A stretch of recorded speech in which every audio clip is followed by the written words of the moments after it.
Hey everyone, today we're going to discover 15 of the most intriguing old lighthouses. These are guardians of the coast that have stood the test of time, guiding mariners through treacherous waters. These structures, often perched on rugged cliffs, not only a navigational aid, but they hold centuries of maritime history. Let's start with number 15, the Tower of Hercules Lighthouse in Spain. This lighthouse is known to have existed by the 1st century, built or perhaps rebuilt under Trajan, possibly on foundations following a design that was Phoenician in origin. The design was based on the original plans of the Lighthouse of Alexandria. Its base preserves a cornerstone with an inscription ascribing the tower's design to the architect Gaius Sevius Lupus, as an offering to the Roman god of war Mars. The outline of the ramp is still visible in the restored exterior, and the final story of the tower was likely topped with a dome. In 1788, the surviving 34-meter tower core was given a neoclassical restoration, including a new 21-meter fourth story. Hercules then, in a traditional Celtic gesture, buried the head of Geryon with his weapons and ordered that a city be built on the site. The lighthouse, standing atop a skull and the crossbones representing the buried head of Hercules' slain enemy, appears in the coat of arms in the city of A Coruña. Number 14, the Bishop Rock Lighthouse in England. The Bishop Rock is a skerry off the British coast in the northern Atlantic Ocean, known for its lighthouse. It's in the westernmost part of the Isles of Scilly, an archipelago about 45 kilometers off the southwestern tip of the Cornish Peninsula of Great Britain. The Guinness Book of Records lists it as the world's smallest island with a building on it. Now, the original iron lighthouse was begun in 1847, but it was washed away before it could be completed. The present building was completed in 1858, and it was first lit on September 1st that year. Bishop Rock is also at the eastern end of the North Atlantic shipping route used by ocean liners in that route, where they could compete for transatlantic speed records, known as the Blue Ribbon. Indeed, a very impressive structure. With a height of 49 meters, the lighthouse is the equal tallest in England, together with the Eddystone Light. Number 13, Þríþrangaviti Lighthouse in Iceland. This lighthouse is an active lighthouse about 7.2 kilometers off the southwestern coast of Iceland. It's often described as one of the most isolated in the world. Now, the name means 3 rock pillars, referring to the 3 named sea stacks at that location. The lighthouse was constructed during 1938 and 39, originally built by hand without machinery, and was accessible only by scaling the tallest of 3 rocky stacks, whose top is 36 meters above the sea, who recruited experienced mountaineers to scale the sea stacks.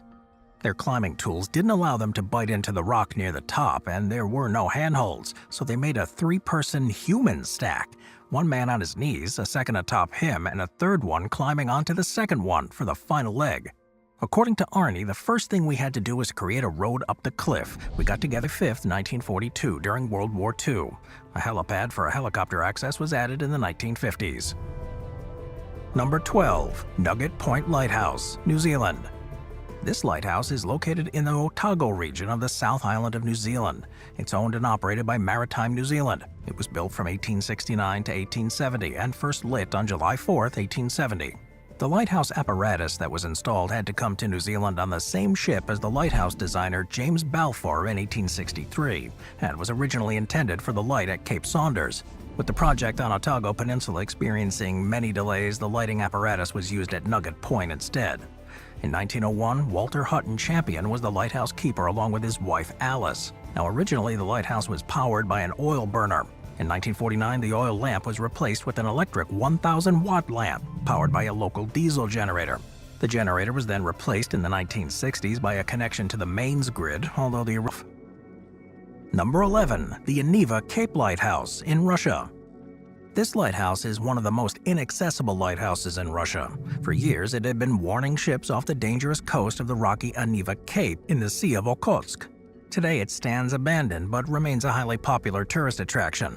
The abandoned tower does have a long history. Before the Japanese were ousted from the Sakhalin Islands by the Russian in the final days of World War II, they had managed to erect a lighthouse on one of the most inaccessible places of the island. The construction began in 1937 and lasted for 2 years. In 1939, the Aneva Light was erected on the hard-to-reach rocky cape. This lighthouse was necessary because the waters here are deadly for vessels. Underwater currents, frequent fog, and rocky shoals threaten to destroy ships. It consists of a concrete rounded-shaped tower with a lower outhouse, and it's about 31 meters tall and has 9 floors. Initially, the first floor was designed as a storehouse for equipment and the second floor as a room for radio communication. Lighthouse and museum, located at Ponce de Leon Inlet in central Florida, is 53 meters in height. It's the tallest lighthouse in the state and one of the tallest in the U.S. It became a National Historic Landmark in 1998. Unfortunately, the oil lamp was never delivered, and soon after the tower was completed, a strong storm washed much sand from around the base of the tower, weakening it. There were many shipwrecks along the coast near this Mosquito Inlet, but it wasn't until 1883 that another effort was begun to place a light there. Construction was supervised by Chief Engineer Orville E. Babcock until his death in the drowning in the Mosquito Inlet in 1884.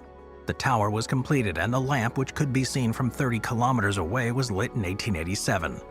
In 1897, author and journalist Stephen Crane was en route to cover a brewing revolt against Spanish rule in Cuba when the ship he was on, the SS Commodore, sank off the coast of Florida.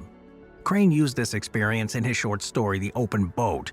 In 1982, the light was restored to active service. The Ponce of Ingoya, but Sletness Lighthouse is the northernmost one. The round cast iron tower is 39 meters tall and is painted red with 2 white horizontal bands. It doesn't burn during the summer due to the midnight sun. In 1922, the lighthouse got a foghorn with a siren, and the foghorn could be heard from one of 2-tone signal with a range of about 6 nautical miles. The horn was in use until about 1985. In 1998, the lighthouse was listed as a heritage site and was automated in 2005. And yes, it's even possible to visit. During summer, you can visit the quaint cafe for a local meal or coffee and join a guided tour to the lighthouse. You can even spend the night in authentic surroundings. Number 8. The Queenscliff High Light, Australia. The Queenscliff High Light, also known as the Black Lighthouse, is a striking feature in Fort Queenscliff, Victoria, Australia. It's unique as one of the only 3 black lighthouses in the world and the sole example in the Southern Hemisphere.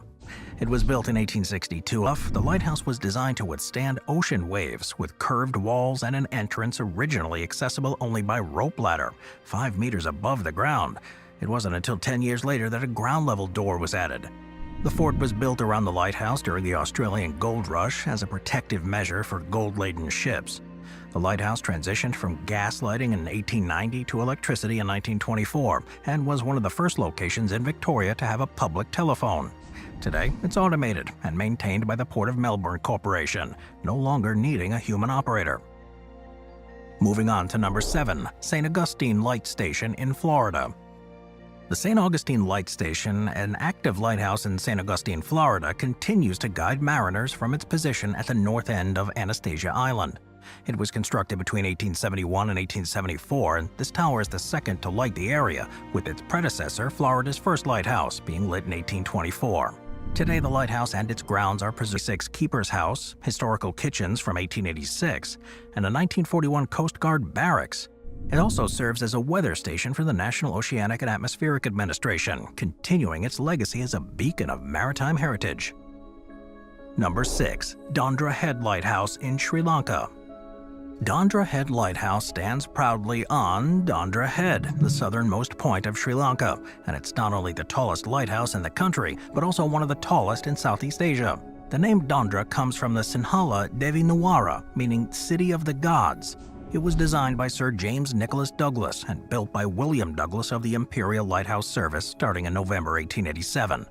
Bricks, steel, and even the granite were sourced from Scotland and Cornwall, and by March 1890 the lighthouse was operational, funded by dues from the Basses Lighthouse totaling about £30,000.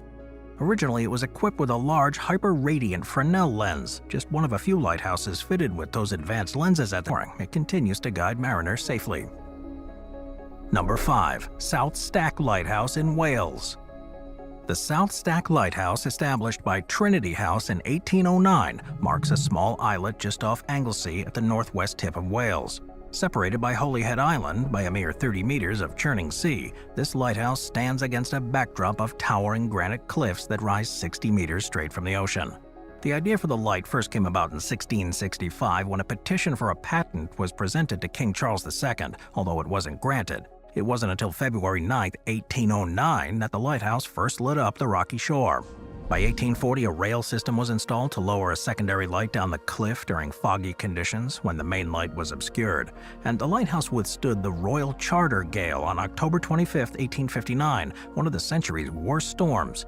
which led to the wrecking of over 200 vessels. Among these was the steamship Royal Charter, which sank close to the shore, claiming nearly. The Rotor Sand Lighthouse, standing in the North Sea within the Weser Estuary, was a pioneering structure when it began service in 1885, being the first building ever erected directly on the sea floor. Although its light was deactivated in 1986, it still serves as a day beacon. In 2010, this iconic lighthouse was recognized as a historical monument of engineering in Germany. It rises over 52 meters from its foundation, with its height above sea level varying with the tides from about 37 meters at low tide. The tower itself is 28 meters tall, and it's uniquely designed with a cylindrical base and a conical upper section. And it's distinctively painted in red and white bands above a black base. This color scheme also cleverly indicates the 5 floors inside the tower. The base of the lighthouse functions as storage, while the stairway up leads to the various living spaces, including a bedroom, a kitchen equipped with a coal-heated oven, and a living and service room. Access to the balcony surrounding the lantern is through the service room, although it's not possible to walk completely around due to one of the larger windows. Harris Island in Buxton, North Carolina, is a towering beacon within the Cape Hatteras National Seashore. It's known for its distinctive pattern. This light is celebrated as one of the most beautiful and iconic in the U.S. It stands as a vital guide through the perilous waters of Diamond Shoals, aptly nicknamed the Graveyard of the Atlantic due to the numerous shipwrecks here. This region is where the warm waters of the Gulf Stream meet the cold Labrador Current, creating a breeding ground for powerful storms. Recognizing the dangers, Congress authorized the lighthouse's construction in 1794 after a close call experienced by Secretary of Treasury Alexander Hamilton, leading to its affectionate nickname, Hamilton's Light. Standing at 198 feet, it is the tallest brick lighthouse in the U.S. and the second tallest in the world. Despite that impressive height, it ranks as the 15th highest light in the nation, as its base is nearly at sea level. Initially constructed in 1802 with a dark sandstone facade, the original lighthouse emitted from 18 lamps. Visit Fastnet Lighthouse, Ireland. The Fastnet Lighthouse stands as a towering beacon on the remote Fastnet Rock in the Atlantic Ocean, known as Ireland's Teardrop, because it was the last sight of Ireland for many 19th century immigrants heading to North America. This 54-meter-tall lighthouse, the tallest in Ireland, is perched on the rock about 6.5 kilometers southwest of Cape Clear Island and 13 kilometers from the Irish mainland in County Cork. The rock itself is a small clay slate islet with quartz veins rising about 30 meters above the low water mark, separated from the smaller Little Fastnet by a 10-meter-wide channel. The lighthouse visible today is the second one on this location, with the first light shining on January 1, 1854. It was built to replace an earlier lighthouse on Cape Clear Island, prompted by the tragic loss of American sailing packet Stephen Whitney. However, the original lighthouse on Fastnet Rock wasn't sturdy enough to withstand the harsh weather. Even gales were known to displace crockery and once swept away a 200-liter cask of water. Number 1. Harbour Light Tower in Scotland. So we wrap up our tour of fascinating lighthouses by visiting Scotland, home to the world's smallest working lighthouse, which is uniquely powered by vegetable oil. The historic Harbour Light Tower, standing at just 23 feet tall, has a beacon that can shine across 3 miles. It's perched in North Queensferry, commanding a view of the majestic Fourth Rail Bridge. This quaint tower was built in 1817 by students and civil engineer Robert Stevenson to replace an earlier lighthouse from 1811 that was across the street. The original lighthouse was essential for navigating the well-traveled River Forth, but had limitations in fully illuminating the busy ferry crossing.